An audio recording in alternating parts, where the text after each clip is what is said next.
자, 이어서 하나님의 말씀 창세기 9장 8절에서 17절입니다.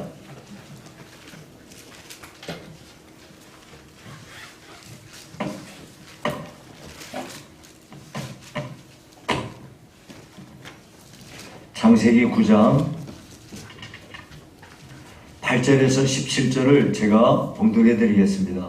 하나님이 노아와 그와 함께한 아들들에게 말씀하여 이르시되 내가 내 언약을 너희와 너희 후손과 너희와 함께한 모든 생물 곧 너희와 함께한 새와 가축과 땅의 모든 생물에게 세우리니 방주에서 나온 모든 것 곧 땅의 모든 짐승에게니라.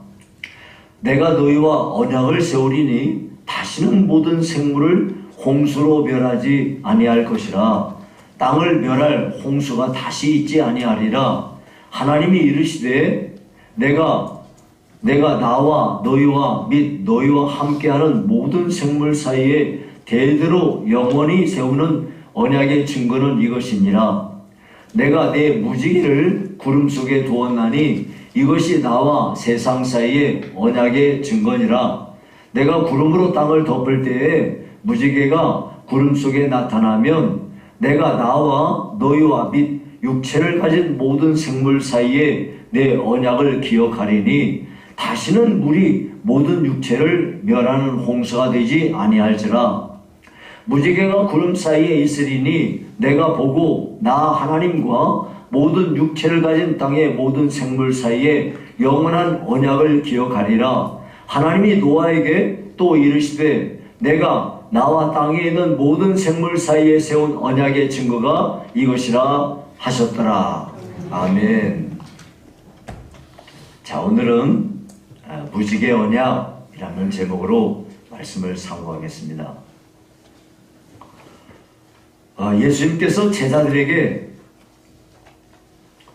이런 말씀하셨어요. 성전의 건물들을 보시면서 돌 하나도 돌 위에 남지 않고 다 무너뜨려지리라. 그랬더니 제자들이 깜짝 놀라면서 주여 언제 이런 일이 생기나요? 그랬더니 예수님께서 마태복음 24장 6절 8절에 이렇게 말씀하십니다. 난리와 난리의 소문을 듣겠으나 너희는 삼가 두려워하지 말라. 이런 일이 있어야 하되 아직 끝은 아니니라.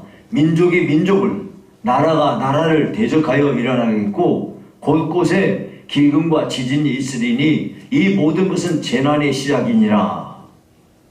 여러분이 최근에 벌어지고 있는 여러 가지 일들을 보면 예수님의 이 말씀이 문득 떠오르지 않을 수가 없어요. 여러분 한 50년쯤 전에 사람들이 돈 주고 물 사먹을 생각했나요? 그 생각 무슨 그런 일이 있어요? 이제 얼마 안 있다가 이제 공기도 돈 주고 사서 마셔야 될걸요? 아마 틀림없어요. 한쪽에서는 비가 안 와가지고 뭐 그냥 땅이 쩍쩍 갈라지고 모든 게 막 다 박살나고 그러는데 한쪽에서는 한 번도 그런 일이 없었는데 끔찍한 홍수가 밀려와가지고 모든 걸 그냥 다 쓸어버리고 강이 오염되는 것뿐만 아니라 바다도 점점 더 오염되어 가고 있고요. 처처에서 뭐 화산 폭발하고 지진 나오고 뭐 쓰나미 밀려오고 이제는 뭐 이런 일들이 뭐 처처에서 일어나니까요. 뭐 그런 수를 열거할 필요도 없어요. 북극이 녹아내리고 남극의 그 얼음 덩어리 다 녹아내리고 그래가지고 수면이 계속 바다 수면에 올라가니까 유명한 저기 해양지 수양지들 있잖아요. 다 물에 잠겨버리지 않습니까? 말리부라고 하는 아주 유명한 휴양지도 뭐 물에 막 잠겨버리고요. 지금도 어떤 나라들은 이 해수면보다 이 지대가 얕은 곳에 있는 나라들이 있어요. 이런 나라들은 뭐 아주 그냥 공포에 떠옵니다. 러시아하고 우크라이나 사이에 전쟁이 지금 3년이고요. 이 이스라엘하고 팔레스타인 이 전쟁 끝나기도 전에 지금 이란하고 한바탕 어떻게 하든지 잘못하면 제5차 중동전쟁이 뭐 날 수도 있겠더라고요. 전쟁이 뭐 끊임이 없어요. 막 지금요 말만 안 해서 그러지 그냥 금방이라도 터져도 이상하지 않을 것 같은 이 세계 이런 화약고 같은 곳이 지금 즐비합니다. 여러분, 이런 때에 우리 예수 믿는 사람은 어떻게 살아야 될까요? 우리가 노아의 이 방주 홍수 사건을 통해서 오늘 우리가 이렇게 경랑하는 세대 속에서 우리가 어떻게 살아야 될지 이 문제를 살펴보는 시간을 갖기 원합니다. 자, 첫 번째, 우리는요 하나님께 우리의 인생을 다 맡겨버리는 삶을 살아야 됩니다. 하나님의 인도하심과 하나님의 보호하심을 온전히 의지하고 사는 그런 삶이 되어야 돼요. 여러분, 이 방주 안에 사람들이 들어가고 홍수가 터졌는데요, 한번 여러분 우리가 상상력을 동원해 봅시다. 비가 막 쏟아질 때 저 산 꼭대기에서 그 막 돌들이 쏟아져 내릴 거 아니에요. 비가 그렇게 쏟아지는데 산은 가만히 있겠습니까? 계곡에 있는 거기에 어마어마한 돌덩어리 막 흙이 막 밀려와가지고 그 인근에 있는 마을은 다 쓸어버릴 거 아니겠어요? 다 덮어버리겠죠. 예. 그 물이 잔잔하게 수면만 쭉 오르고 있나요? 그런 게 아니죠. 물이 막 격랑하면서, 그러니까 이 방주 속에 있어도 이게 막 흔들리는 게 보통 흔들리겠습니까? 이 무시무시한 폭풍우가 밀려오는 이 물결 속에서 방주 안에 살고 있는 이 방주가 어떻게 대체 생존할 수 있었을까요? 1절에 말씀드렸어요. 방주는요, 첫째 구조가 길이랑 높이, 넓이, 이게요 아주 과학자들이 연구한 바에 따르면 물에 가장 침몰하지 않을 가장 좋은 구조로 만들어져 있다고 합니다. 그런데 그뿐만 아니라 이 방주에는요 없는 것들이 있어요. 일반 배에서는 분명히 있어야 되는데 선장이 배에 있어야 하잖아요. 선장 없어요. 여기는 왜 선장이 없어요? 하나님이 선장이시잖아요. 방향키가 따로 없어요. 예, 거기는 뭐 노도 필요 없어요. 예, 도시라고 있죠. 바람을 받아가지고 쫙 가는 그게 도시잖아요. 그 도도 필요 없어요. 닷은 뭔지 아시죠? 이 무거운 쇳덩어리 같은 거 바다 밑에다가 줄하고 연결해가지고 바다에다 던지면은 이게 이제 바다 밑바닥에 딱 안착이 돼요. 그러면 이제 그다음부터 배가 움직이긴 해도 더 이상 멀리 가지 않죠. 그렇게 하기 위해서 닷이 필요해요. 근데 이 방주는요 그런 거 일절 필요 없어요. 다 이런 거 필요가 없어요. 왜? 목적지가 따로 있는 게 아니잖아요. 방주의 목적은 그냥 물 위에 떠 있기만 하면 돼요. 예. 물 위에 생존하기만 하면 되는 거예요. 여러분, 여기서 이런 이유 때문에 방주 안에 거하는 사람이라든지 모든 동물들은요 그냥 모든 걸 다 어디에 맡겨야 돼요? 내 의지하고 상관없이 완전히 방주에게 맡겨야 돼요. 방주가 방주한테 다 달려있어. 내 목숨도 방주한테 달려있어. 내가 뭐 먹는 거, 입는 거, 자는 거, 이런 거 모든 거 전부 다 방주 안에서 내가 있는 거야. 방주한테 다 맡긴 거지. 근데 이 방주는 누가 주관하시느냐? 하나님께서 주관하시는 겁니다. 그러니까 방주를 붙잡고 계신 하나님께 모든 걸 맡기고 살아야 되는 삶을 우리에게 잘 보여줍니다. 여러분, 방주 안에 있는 노아를 비롯한 그의 가족들과 모든 동물들은요 자기의 의지에 상관없어요. 이거는요 완전히 전적으로 하나님 앞에 맡겨진 것이고 하나님의 인도하심과 하나님의 보호에 달려있다는 것을 우리에게 잘 보여주고 있습니다. 어떤 사람들은 이렇게 말하겠죠.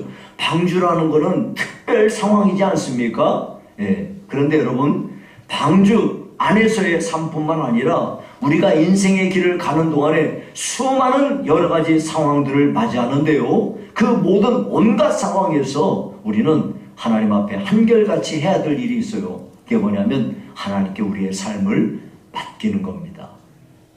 하나님께 우리의 삶을 맡기면 하나님은 어떻게 하시느냐? 하나님은 우리를 보호하시고 우리를 인도해 가시는 겁니다. 우리가 이 점에 대한 분명한 확고부동한 믿음을 가지고 있어야 됩니다. 그러면 우리가 하나님께 우리의 인생을 맡기고 산다는 것은 어떻게 생각하면 그러면 우리는 아무 일도 하지 말라는 말이야? 여러분, 그렇게 반문할 수도 있어요. 어떤 계획도 필요 없고 미래에 대한 아무런 준비도 없이 그냥 하나님께 맡기고 살면 되는 거야? 그렇지 않죠. 성경에 보니까 빌립보서 2장 13절에 이렇게 말씀합니다. 너희 안에서 행하시는 이는 하나님이시니 자기의 기쁘신 뜻을 위하여 너희에게 소원을 두고 행하게 하시나니 그랬어요. 하나님은요, 하나님께서 우리의 삶을 이끌어 가실 때 우리 마음속에 먼저 소원을 일으켜 주십니다.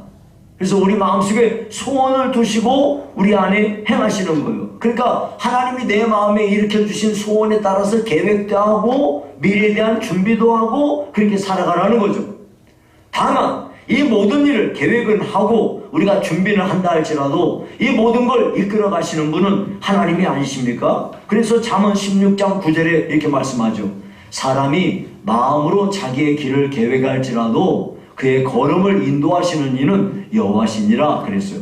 그러니까 우리는 하나님 앞에서 하나님이 내 마음에 소원을 주신 대로 계획도 세우고 미래에 대한 준비도 하고 하면서 여기에 대한 하나님이 이 모든 일에 대해서도 하나님의 뜻 가운데 이끌어 가신다. 여기에 대한 분명한 믿음을 우리가 가지고 살면 되는 겁니다.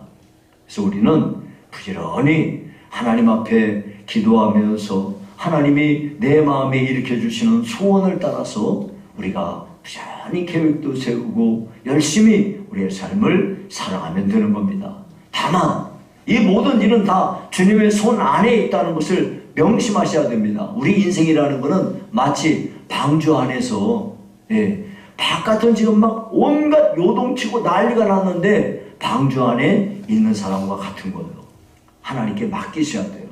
하나님께 맡기시지 않고 방주 안에 있으면서도 바깥의 일들 걱정하고 이렇게 해서야 되겠습니까? 해봐야 소용이 있어요, 없어요? 분명히 대답해 보시죠. 내가 뭐 방주 안에 있으면서 바깥의 일들 막 걱정하고 염려하고 해봐야 소용이 있나요, 없나요? 아무 소용없어요. 소용없어요. 소용없는 일을 뭐하러 해요? 하지 마세요. 그냥 하지 마시고 하나님께 다 맡기고 살아요. 그래서 주의 친절한 팔에 안기세요.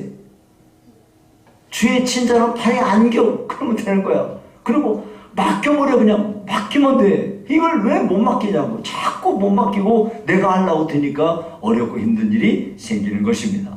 우리는 첫째, 지금처럼 세상이 요동하고 어려운 시대를 살고 있는 우리들은 전적으로 하나님께 우리의 삶을 맡겨야 되겠다 하는 것을 우리가 기억해야 되겠습니다. 자, 두 번째, 우리는요 하나님 앞에 우리의 이 복잡단안한 삶 속에서 우리가 정말로 하나님 앞에 명심을 해야 될 게 뭐냐면 우리 성도들은 예배하는 삶을 살아야 된다는 거예요. 노아가요 방주에서 나와가지고 맨 먼저 뭘 했나요? 노아가 방주에서 맨 먼저 나와가지고 제단을 쌓고 하나님께 제사를 드렸어요.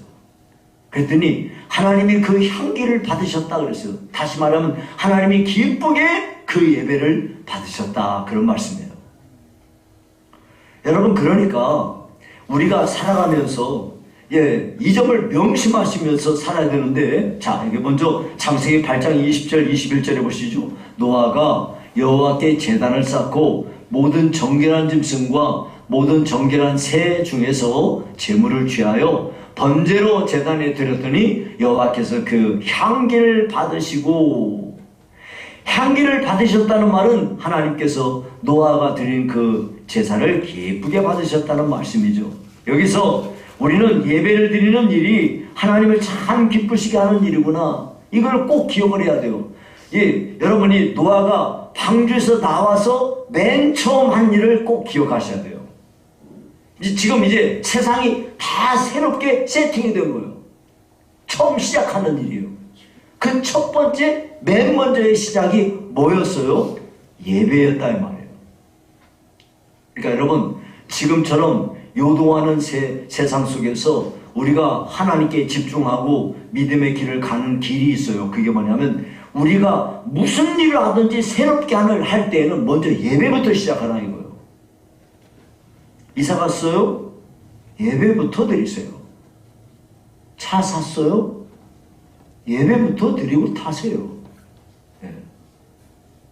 여러분 새로운 직장 얻었어요? 예배부터 드리고 직장 생활하세요. 새롭게 학교 갔어요? 예배부터 드리고 학교 생활하세요. 여러분에게 주어지는 모든 삶의 영역 속에서 맨 먼저 여러분이 하나님께 예배부터 드리라 이거예요. 어떤 사람은 하나님께 새롭게 사업을 시작해요. 그때 목사님 모시고 예배부터 다 드리고 시작하는 분들이 있어요. 참 잘하시는 거예요. 그렇게 하시라 이 말이에요. 우리의 삶에서 이 일을 내가 하나님 이 일을 하는데 하나님이 주장해 주세요. 이런 마음을 가지고 하나님 앞에 맨 먼저 무슨 일을 하든지 하나님을 인정하고 하나님의 도우심을 구하고 하나님께 예배를 드리면서 시작하라 이거예요. 여러분 이거를요 우리가 구약시대에 보면은 제사장들이 회막에서 상번제를 드리는 것을 보면서 우리가 잘 깨달을 수가 있어요. 상번제라는 게 뭐냐면 아침과 저녁에 드리는 제사를 말해요. 해가 딱 뜰 때 그때 번제를 드려요. 해가 딱 지려고 할 때 그때 번제를 드려요. 하루의 시작과 끝이 하나님께 예배를 시작하고 예배를 마친다 이 말이에요. 그래 여러분 여기 출애굽기 29장 38절에서 39절 42절에 이렇게 말씀하거든요. 내가 제단 위에 드릴 것은 이러하니라. 매일 1년 된 어린 양 2마리니 한 어린 양은 아침에 드리고 한 어린 양은 저녁 때에 드릴지며 이는 너희가 대대로 여호와 앞 회막 문에서 늘 드릴 번제라. 내가 거기서 너희와 만나고 네게 말하리라 그랬거든요. 근데 여러분 우리는 하나님 앞에 우리가 신앙생활을 할 때 우리의 삶은요 시작도 끝도 하나님으로 시작하고 하나님으로 마친다. 이렇게 해서 여러분이 꼭 기억하시고요. 예. 우리의 삶의 시작의 부분에서 언제나 하나님을 예배를 삶의 우선순위에 두는 지혜로운 사람이 되어야 되겠어요. 이렇게 할 때 하나님이 어떠한 복을 주십니까? 하나님께서 복을 주시는데요.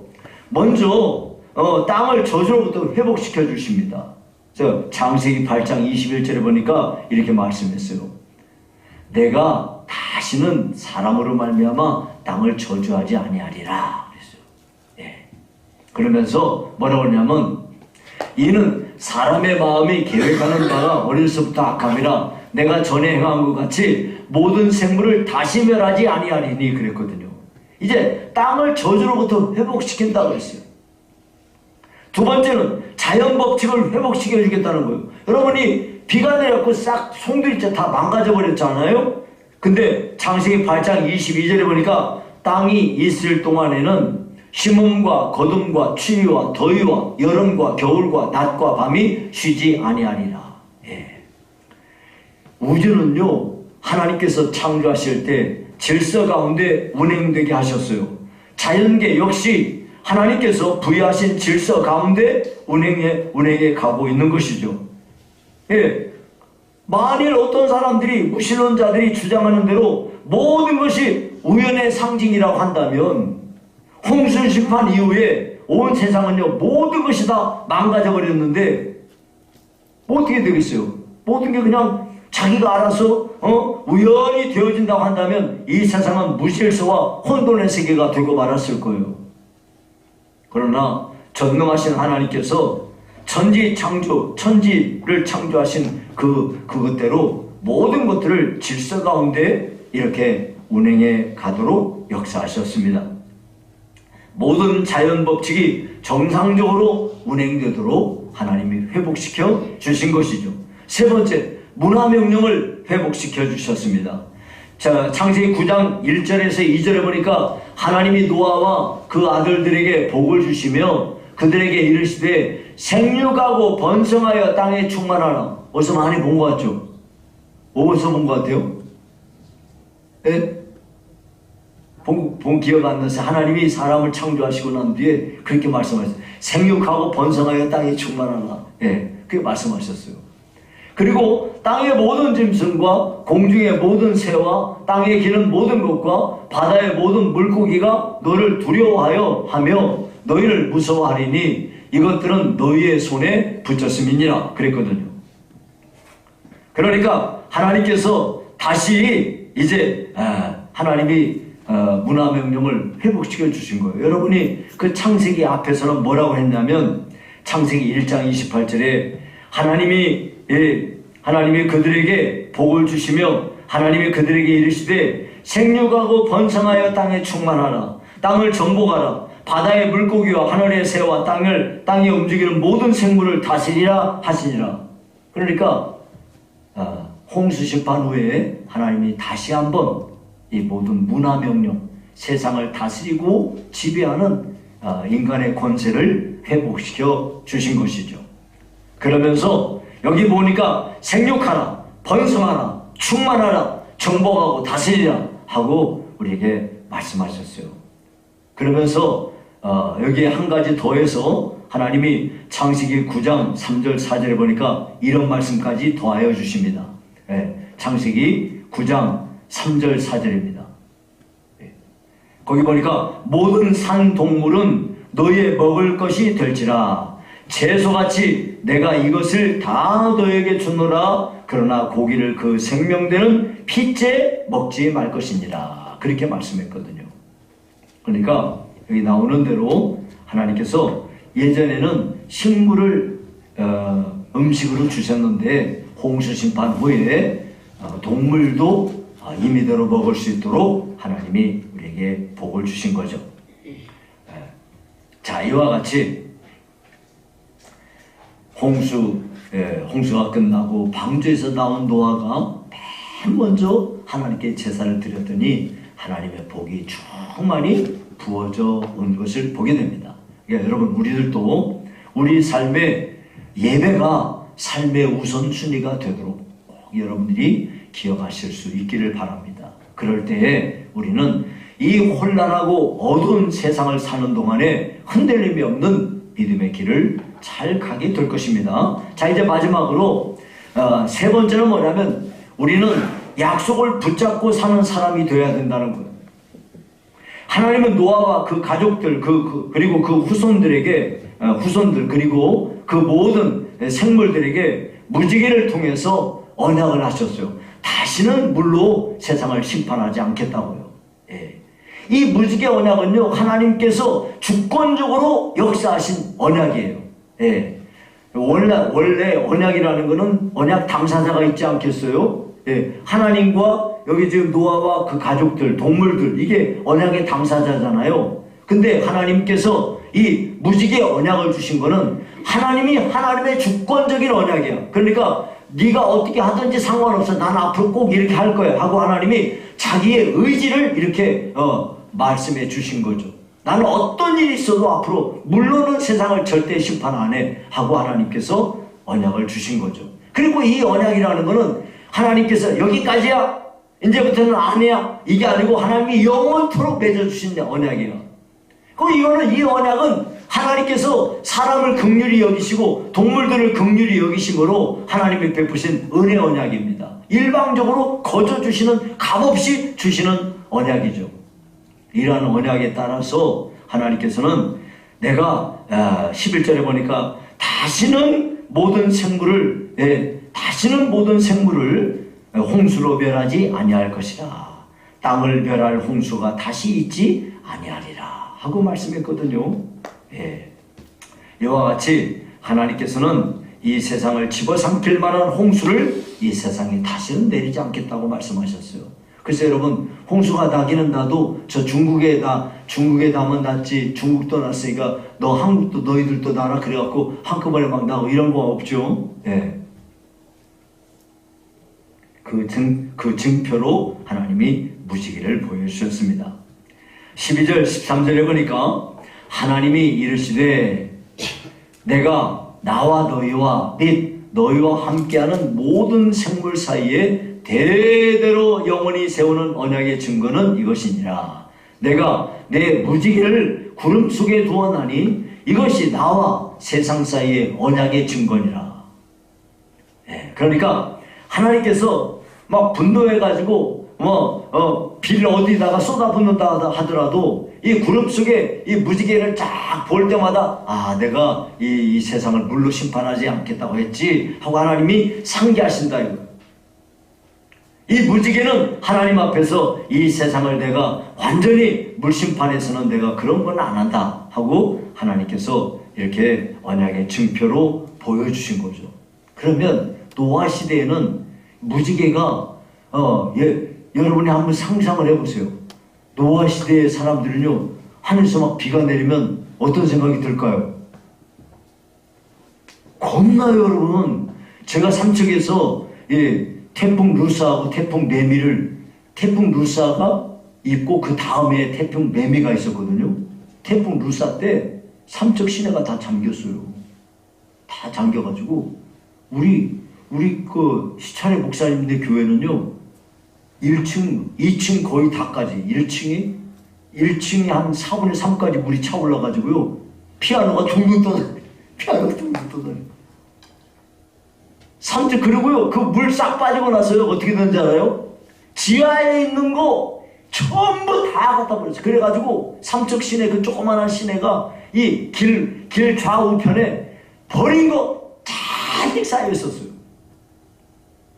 그게 태풍 루사였거든요. 우리 교회는 피해가 없었어요. 언덕 위에 교회였기 때문에. 멋있죠? 언덕 위에 교회. 그 해안 미리 내다보고 멀리 높은 데로 올라간 그 하나님이 주신 거. 어쨌든 다른 데는 안 되겠는데 그렇게 됐어요. 예. 근데 그 다음에 여러분 그 정도니까 다른 데는 어땠을까요? 삼척 시내가 굉장히 커요. 거의 다 산악으로 되어 있고요.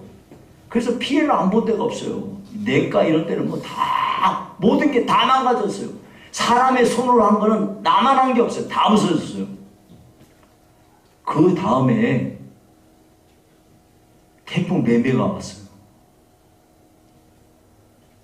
와, 2년 내 그러니까 3년째는요, 무슨 일이 벌어지냐면 비만 오면 어때요? 그리고 태풍 매미 오고 나서 삼척에 사는 사람들이 많이 이사 갔어요. 여기 못 살겠다 그래가지고. 그 다음에는요, 비 조금만 오면 이렇게 되는 거예요. 엄청나게 무서워요.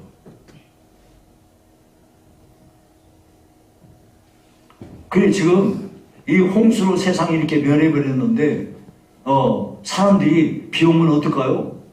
겁나죠. 하나님이 약속하신 거 약속은 있긴 한데 그걸 믿는 사람한테는 통하는 거지 안 믿는 사람한테는 그게 통하지도 않잖아요. 그 비가 얼마나 무섭겠습니까? 그런데 하나님께서는 때때마다 구름 사이에 무지개를 두심으로 하나님의 언약을 상기하게 하셨습니다. 노아 시대에 무지개가 구원의 증표였다고 한다면 오늘 우리 시대의 구원의 증표는 무엇일까요? 다름 아니라 예수님의 십자가입니다. 우리는 예수님의 십자가를 바라보면서 우리는 하나님의 약속을 붙잡게 되는 거죠. 고린도전서 1장 18절에 보니까 십자가의 도가 멸망하는 자들에게는 미련한 것이요 구원을 받는 우리에게는 하나님의 능력이라 그랬어요. 우리는 예수님의 십자가를 붙잡고 살아야 돼요. 이 세상 사는 동안에 얼마나 염려와 걱정과 근심이 많고 고난과 환난이 우리를 엄습하고 있습니까? 이러한 때에 예수님이 말씀하셨거든요. 평안을 너희에게 끼치노니 곧 나의 평안을 너희에게 주노라. 내가 너희에게 주는 것은 세상이 주는 것 같지 아니하니라 하고 말씀하셨거든요. 이 언약을 하신 그 구주께서 십자가에 달려 죽으셨습니다. 그러니까 우리는 이 십자가를 꼭 붙잡고 하나님이 이전에는 무지개가 언약이었다면 우리는 십자가가 우리 언약의 징표입니다. 십자가를 붙들고 사는 한 우리는 어떠한 역경이나 어떠한 시련이 있어도 우리는 분명히 이 모든 것에서 승리하게 될 것이죠. 그러니까 여러분 우리는 옛날에 사람들이 하나님의 그 무지개 언약을 붙잡고 살았다고 한다면 우리는 십자가를 꼭 붙들고 신앙생활을 하셔야 됩니다. 그래서 제가 참 좋아하는 찬송이 뭐냐면 십자가 그늘 밑에 나 쉬기 원하네. 야, 여러분들도 십자가 그늘 밑에 쉬시는 여러분들이 되시기를 주의 이름으로 축원합니다. 더불어서 처음 심판이 물로 심판받는 것이었다고 한다면 마지막 심판은 불심판이라고 하나님이 말씀하셨거든요. 베드로후서 3장 10절로 12절에 보니까 체질이 뜨거운 불에 풀어지고 하늘이 불에 타서 풀어지고 물질이 뜨거운 불에 녹아질 것이다 했거든요. 하나님이 물로는 심판하지 않으시지만 불로 심판하겠다고 했거든요. 요즘에 보면은 참 진짜 불로 심판하는 게 맞는가 봐요. 참 이 산불 나는 거 보면 정말 너무 끔찍하고요. 산불이 막 며칠 타고 마는 정도가 아니고 막 저 호주에서는 몇 달 탔지 않아요? 여러분 이 저기 지금 각 나라에서 지금 저 뭐 계속해서 지금 요즘에 뭐 군비를 축적하면서 뭐 이제 경쟁적으로 막 이제 뭐 핵무기 만들어내고 하는데, 야, 그 핵무기 터뜨리면은 지구가 뭐 몇십 번 파괴될 거라고 하더라고요. 그 대체 이거 뭐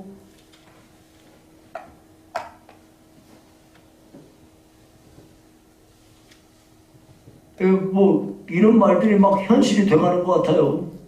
예. 이럴 때 우리는요, 정말로 우리가 이런 시대를 살면서 하나님이 우리에게 주신 언약, 우리 그 언약을 꼭 붙잡고 살아야 돼요. 예수님이 다시 오신다고 하신 재림의 그 언약.